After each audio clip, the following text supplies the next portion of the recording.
আব্দুল্লাহর উরস থেকে আমিনার গর্ভে সন্তান মুহাম্মদ জন্ম নিয়েছে, পৃথিবীর বুকে এসে পড়েছে মুহাম্মদ। যখন এই বার্তা শুনল,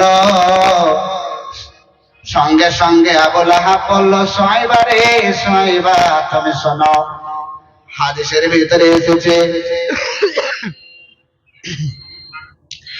যে সেই দিন আবু লাহাব দুইটা আঙ্গুল এমনি করে দেখিয়ে দিয়ে বলেছিল, সুহাইবা, সুন্দর একটা আমাকে তুমি বার্তা দিয়েছো, সুন্দর একটা খবর পৌঁছেছ, সুন্দর একটা জিনিস দিয়েছ, এমন খবর আমি শুনতে চেয়েছিলাম। এই সুন্দর খবর তোমার পৌঁছার কারণে ও সুহাইবা, তোমাকে আমি আজাদ করে দিলাম, আমি তোমাকে ছেড়ে দিলাম, তুমি বাড়ি চলে যাও।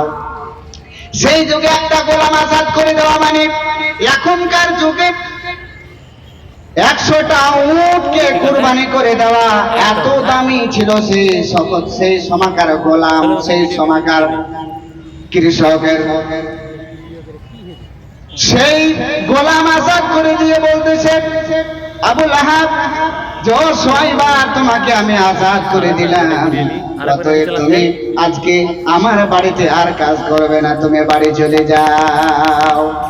আল্লাহর নবীর কত ভালোবাসা, আল্লাহর নবীকে পেয়ে কত আদর, আল্লাহর নবীকে পেয়ে কত সুন্দর চাদর, আল্লাহর নবীকে পেয়ে তাদের মনে কত আনন্দ যে তার নিজের গোলামকে আজাদ করে দিয়েছে।